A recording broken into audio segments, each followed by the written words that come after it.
wonderful edition of Bats Cafe Coach's Corner. I'm your host, Maddie Campanella, here with the baseball coach, Kenny Thomas. How are you doing today? Good. How are you doing? I'm doing great. Good, We're so glad you could come out. Well, I appreciate you inviting me.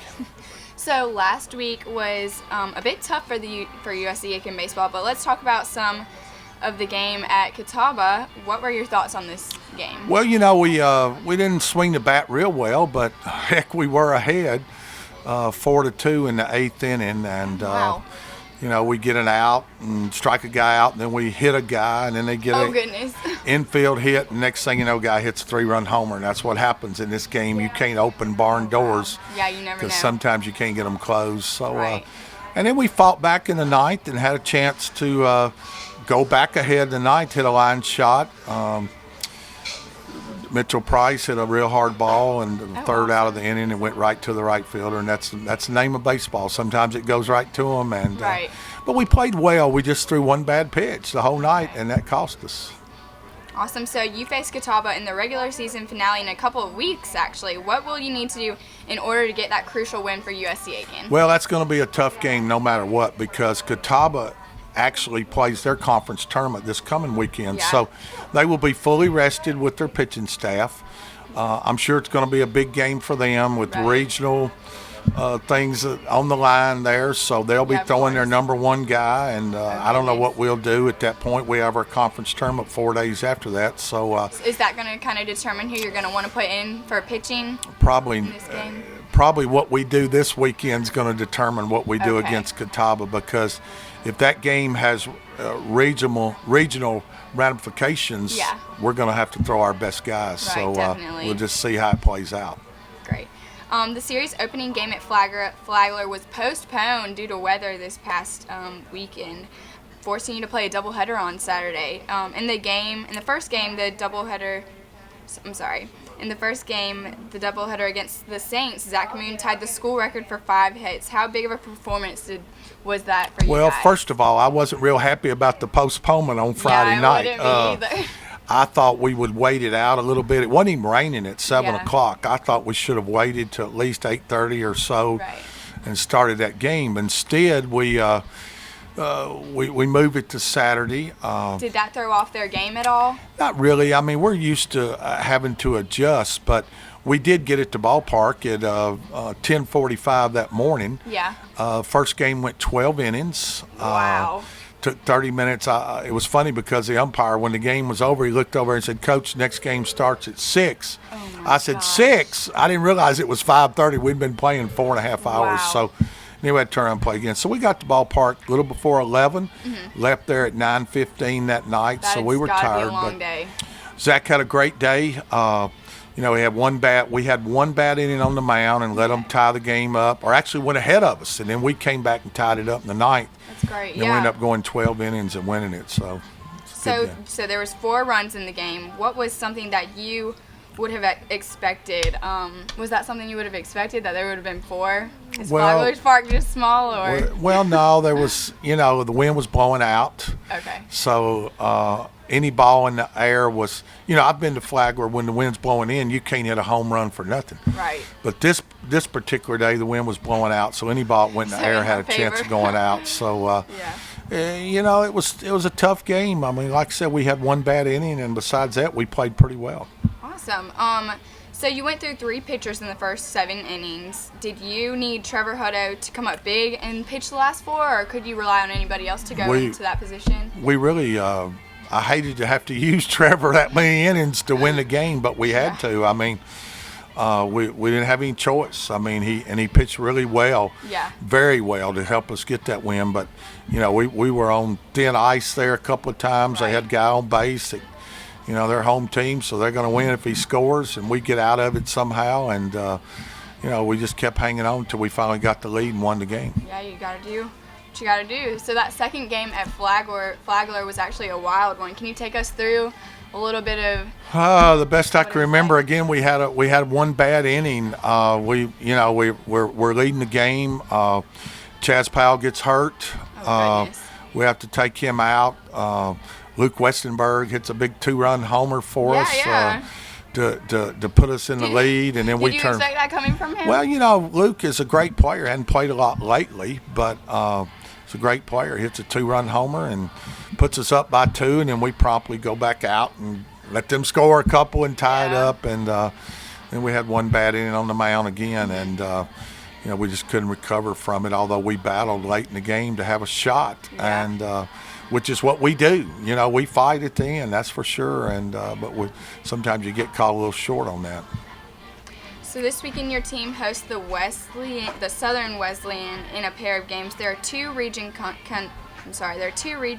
contests. How big are they, and what does this mean for your team in order to secure a couple of wins in this? Well, they're huge. Let me just say that. I told the team last night when we got back from Flagler that 4 or 5 weeks ago I would have thought, Southern Wesleyan games are important, but they're all important. Right. But, maybe we'll have some breathing room right there where we can relax a little bit. But no, we got to throw our best guys. We got to go after them. We have to win these 2 games this weekend. I mean, if we want to stay in the regional poll in a position that gets us in the NCAA tournament without having to win the conference tournament, then we got to win these 2 games this weekend. So they have become crucial games for us Friday night and Saturday. Well, best of luck in that game. Thank you. So USC Aiken wrapped up the PBC play last weekend at 20-10. Your team could finish 3rd or 4th in the standings for the upcoming PBC tournament. Who could you face, and do you have any expectations on the performances you have coming up? Well, we know the conference tournament is pool play this year, which means you have 2 4-team pools. You play everybody, so you play 3 games for sure. And then the 2 winners of the 2 pools play for the championship on Sunday. So I'm not even sure it's first year we've done it, so I'm not even sure how the bracket.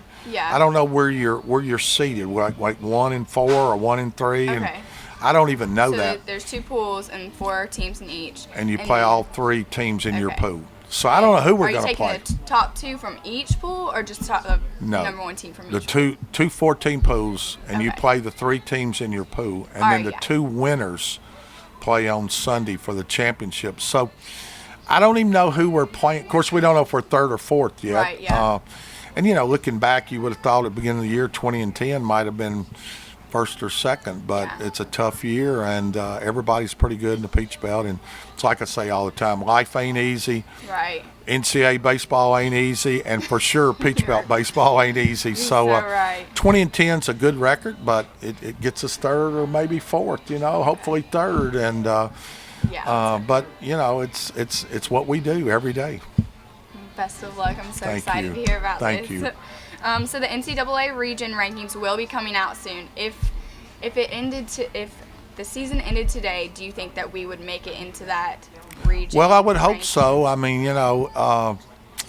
who knows? I mean, of course, we've got conference tournaments all coming up. The SAC, the Conference Carolinas, and ours, and the 3 winners of those tournaments automatic bids. So it gets tough. We don't get but 7 teams, and it gets tough. But hopefully, that's the reason the games this weekend at Southern Wesleyan are so important. They're regional games.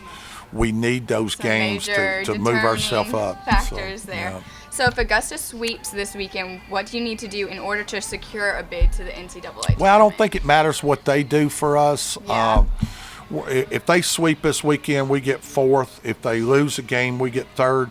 It doesn't really matter where you finished. It's about everything you've done all year, and we've done some very good things. We've done some things not so good. So a lot of baseball to go. We got 3 regular season games, and for sure 3 games in the conference tournament. So hopefully we can do well in those 6 or 7 games. Yeah. So the NCAA actually consists of 6 teams, correct? It used to be 6. It's 7 this year. It's the weirdest thing.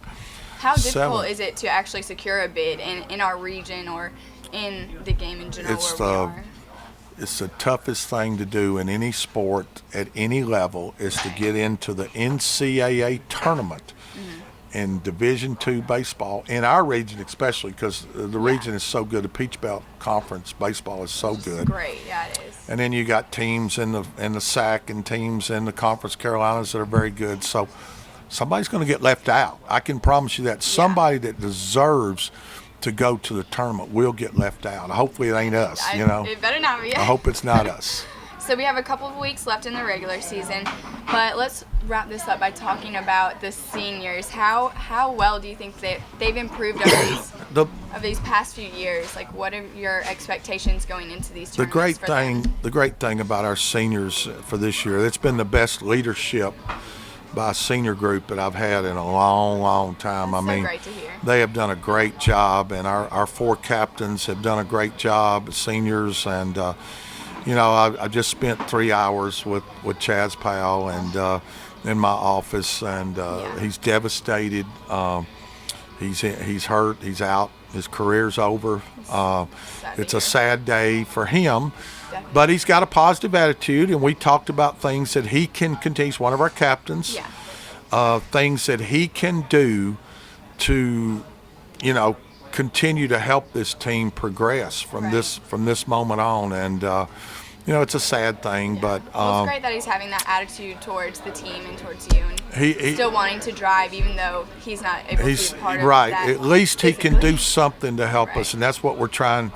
That's what we talked about. You're still a positive figure on this team, and you need to continue to be that. And chosen to be captain for a reason. And shows.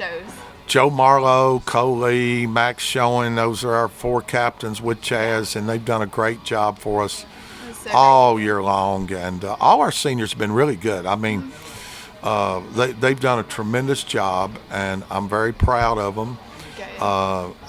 Hopefully we got a lot of baseball to go. I know. Yeah. Seniors have a hard time down the stretch because a lot of them's career is over. Some of them will go play pro ball. Mm-hmm.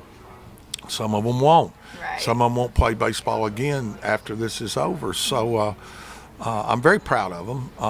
But I know there's a lot more in them, and we got to continue on from this point. Continue to strive for that. Continue on. Awesome. Well, I wish you guys the best of luck going into the PVC tournament and everything. All right. Well, thank you so much. Thank you. That wraps up another edition of Fats Cafe Coach's Corner. Join us next time. Thanks so much. Thank you. Awesome job. Thanks.